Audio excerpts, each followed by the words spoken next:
ဗုဒ္ဓဂယာဖျားဖို့ခီးစဉ်မှာရှေ့ရခီးစဉ်နဲ့ဆီလင်းညအိဆင်္ဂရခီးစဉ်ပေါ့လေပေခီးစဉ်ကိုရွေးချယ်တင်တယ်လေလို့ဒါ message မှာမေးတဲ့ပုံကိုယ်တွေအတွက်ပါ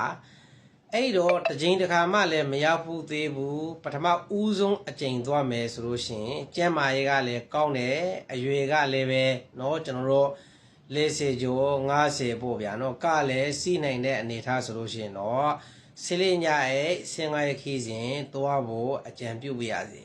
အသက်အရွယ်ကလည်းကြီးနေပြီเนาะကာစီရတာလည်းပဲเนาะအကြာကြီးမစီးကျင်ဘူးဆိုလို့ရှိရင်တော့ခုနှစ်ညအိရှေ့ခီးစဉ်သွားဖို့အကြံပြုပြရစီဒါကြောင့်မို့အခုသတင်းကြိုးလာမှာထွက်ခွာမဲ့အော်တိုဘာလ18ရက်နေ့ထွက်ခွာပြီးတော့24ရက်နေ့ပြန်လာမဲ့ခုနှစ်ညရှေ့ခီးစဉ်ဆိုလို့ရှိရင်တော့သံဝေဇနီယာ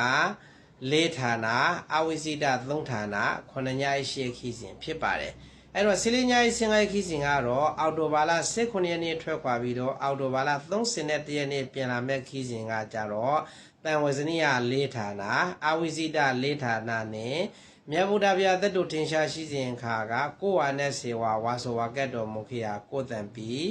နော်ကပ္ပအံဖွေထဲမှာပါဝင်တဲ့ Taj Mahal အာဂရာ Red Fort ခန္ဓာလိုလေးခိုးသလိုအိန္ဒိယနိုင်ငံမြို့တော်နယူးဒေလီတို့ပါဝင်မှာဖြစ်ပါတယ်နင်ဘိုးနိုင်ငံရောက်ပြီဆိုလို့ရှိရင်လည်းပဲမြတ်ဗုဒ္ဓဖရာလောင်းလျာ29နှစ်တိုင်စံပြိုခေယကပိလဝနန်းတော်ဟောင်းနေရာနဲ့ရှင်သာမဏေအစာနင်းကြတာယုံကျောင်းက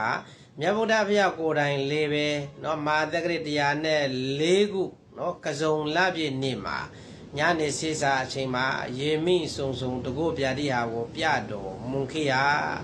နင်းကြတာယုံကျောင်းကိုလည်းပဲတွားရောက်ပြီးတော့အာယုံပြုတ်နိုင်မှာဖြစ်ပါတယ်